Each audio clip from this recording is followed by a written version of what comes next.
and George Tinkham. And let's see here, guys. We just got a call in. So, who are we speaking with? Hello? Let's see. Maybe we can I was hear just him. curious what kind of motorcycles you guys ride. Is this Joe? Joe from Illinois? Hello? Can you hear us? Not really. Oh, you can't hear us at all? Yeah, maybe that's not working right then yet. Let's see. How about right? A lot of breaking up. How about right now? Can you hear me now? Now is good. Now we're good? Okay. What's your first name there? You are, but John. John? Anyway, your question is the John from Illinois. We got him online with us, George and Mark, and he wants to know what kind of motorcycles we ride. Well, I'll start off. I got a lot of... Are you starting to break up? Okay. You're starting to break up again. Okay, can you hear me now? Well, maybe they don't... broke up at the end. Maybe they don't have that figured out then yet. Huh. Okay. Anyway, hey, John, do you know George, do you? No.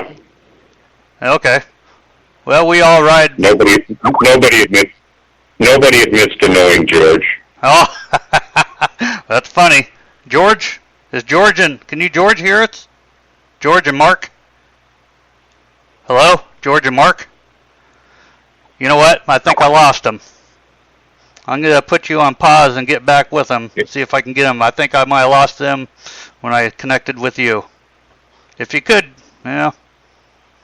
I don't think they have that figured out yet. I'm going to get you back off here, okay, John? And get back on with them. All right. Okay. Thank you for calling. I'm going to get George and Mark back on here. For some reason that disconnected us. Mark? George? Mark? Yes. Yeah, for some reason, I don't know what happened. I think that when he called in, I believe that pushed you guys off. So that might be something we'll have to work on a little bit, because I think that automatically put you guys maybe on pause, not unless I hit something I shouldn't have. But could you hear us at all when we were speaking? Oh, no, nothing. No. Okay. Well. And Mark, you couldn't hear. Yeah, Mark couldn't hear me either when I tried to talk to him. Huh. I don't know. That might have been an error. Yeah, it was like we were cut off. That may have been maybe when I pushed him and got him online. I might have accidentally pushed the pause on you guys. I don't know. I'm not sure. But anyway, we had him on and now we lost him. So our first caller. So was that part? Did you get him on the show? Hold on, he's calling back in. All right. Hello, this is Patriots On Wheels. This is Fireball. This John? John from Illinois? Yeah, you kind of lost me. Yeah, I did. And Mark and George, are you with me? Okay. For some reason, John... And you're breaking up again. Yeah, for some reason, they need to work out the cobwebs, I guess, on the phone calls coming in here. So, it's alright, I'm just going to go ahead and disconnect you. For some reason, I'm losing those guys, too, when I connect with you. So, but I appreciate you calling in. When we get this worked out, we'll give you a call back. Appreciate that, John. Thank you. Alright. Alright, bye.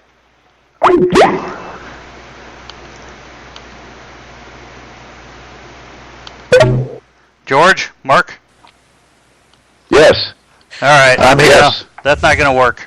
The call-in worked out good, but for some reason it put you guys on, and to cut you guys off. So I don't know what's going on.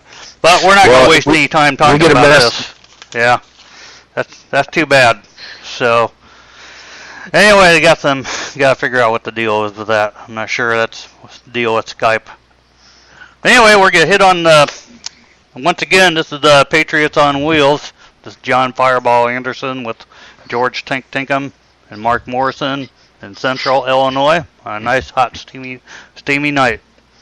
Anyway, we wanted to hit a little bit about the event this week that happened over in Baltimore, Maryland, and which turned into a major riot, I think, which was Monday night, I believe, and that's I think that ended up with over 20 officers injured and 200 arrests and burnt cars and burnt buildings throughout Baltimore. Did you guys get a chance to see that, George or Mark? Yeah, and quite frankly, it was not throughout Baltimore. It was. It struck me it was primarily in the poor black neighborhoods where all the destruction occurred. That's correct. It is, and it's yeah, that's amazing. It's the same thing we saw in Watts back in '68. Yeah, I mean, this is the same thing that happened down in Ferguson. They did the same thing. All the cops and the guards, everything, everybody had to stand by and just watch them destroy the town and couldn't do anything. Well, then the time you want to do anything a day later, well, then it's already too late because the damage is already done. So, but you're right. Back in '68, that was a bad deal down in '68 and on that riot. And I don't remember a whole lot about that one, but I was pretty young. But I believe, did it go down kind of like this did too, George? Oh yeah, the rioters in Watts, this is a primarily black community in Los Angeles, understandably upset, just violently angry when Martin Luther King was murdered. Martin Luther King Jr., there we go, was murdered. Well, what's Rodney King? Yeah, and what they do is damage their own communities. Not like in this instance. Why in the world would you destroy a drugstore in your own community? Don't you need drugstores in your community? And do you expect anybody to build? Yes. Do you expect anybody to come up with another drugstore in your community after something like this happens? I tell you, if I were a businessman, I'd say I'm not going to locate there. And the only people that you get locating in those areas are people that are going to be heavily fortified, will charge tremendous amounts for their produce, for the products they sell, and I think justifiably so, because you're taking a great risk, and you shouldn't have to take a risk. You think that people would be very protective of their own homes, their own communities, but that's not what we're seeing. There's no logic to it. Well, and George, the sad thing is that we don't even really have the facts of what happened other than Mr. Gray, his neck was broken, but we don't really know how it happened, when it happened, who was involved. It looks like the police may have been involved, but until we have some full investigation, we're rioting and don't really know what the facts are. Yeah, exactly. Jumping the gun. CBS never even wanted to put a store there anyhow. And somehow they did anyhow. And took the chance, and look what happened. I know. Well, they could go in and serve a community that needed service, that didn't have a drugstore, and their intentions were good, but the end results were not. Yeah, I think. Could you imagine what your? Oh, go ahead, George. I said, could you imagine what your insurance would cost for a home or a business in that area? No, I couldn't. I couldn't imagine it at all. Well, most homeowners policies have an exemption for riot, so you're not even covered if your property is destroyed by a riot. And at least as far as I know, George, is that what you believe as well? I don't think that's in my policy. I think it's war, acts of God. No, acts of God are obviously covered, and things like an act of war maybe wouldn't be covered. But Other than that, I think I'd have to double check, but I always presumed I was covered in the event of a riot, and I've always resolved that if anything like that happened in my neighborhood, I'd be there protecting my property. Well, I know my policy has an exemption for riot, so it probably is different from insurance company to insurance company. yeah, you're right. Yeah, I think it is too. But with Stephanie Rawlings, which was the mayor, Stephanie Rawlings Blake, kind of give them, the go ahead and do whatever they wanted to over last weekend before this riot even happened. And go ahead and express your hatred, or something like that, and go ahead and have free range and destroy, and then the next day, or after the riot happened, the next day she came back and said no, she didn't say that. Well, she did say it, and everybody heard it. And she also told everybody to stand down and let the cops just stand there and not do anything. Could you imagine being a cop and with somebody whipping bricks at you and rocks and not be able to do anything? Let's consider for a moment the mentality of the mob. Think about what the mob is thinking.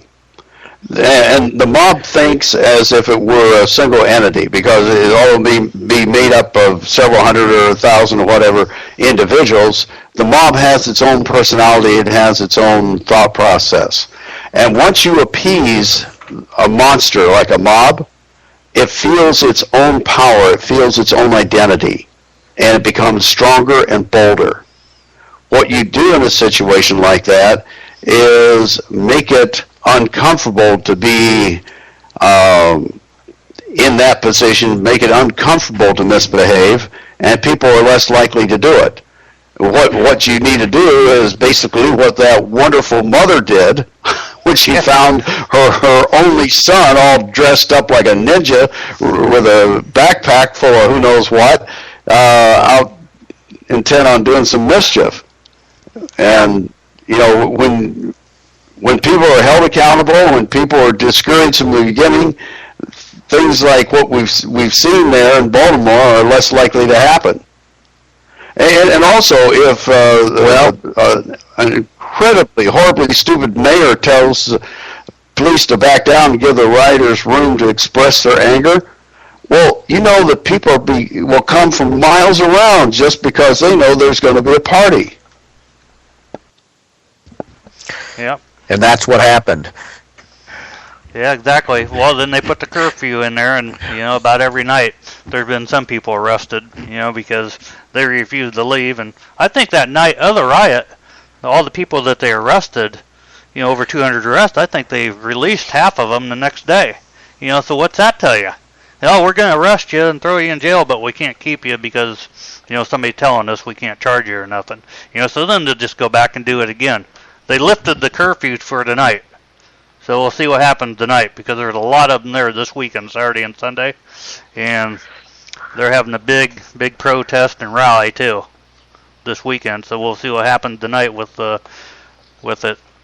But you're talking, Mark, about the Gray getting killed, and the prosecutor comes out and she wants to charge him right off the bat. Homicide, bam, assault, everything else. And who's to say they were charging the driver? And the driver was probably one of the least ones to ever do it anyhow, because he's on the coast job. Usually the driver of the paddy wagons are the ones, going down for their retirement, But who's to say how it happened? How are you going to say, well, we're going to push one in homicide? Who was it? The bicycle cops, or was it the guy that shackled him? Was it, you can't even prove that. So as far as I'm concerned, now they're celebrating over this weekend because now they're going to be charged. What do you think is going to happen if they don't get an indictment? See what you see now, and it's going to be bad. I'll tell you that right now. It's going to be. That's exactly right. Yeah. John, I think you're right, because we've kind of set a precedent already of what happens without any facts at all. When the facts come out, it scares me of what the result may be. You've got people that are are extremely frustrated for whatever reason, and I'm not saying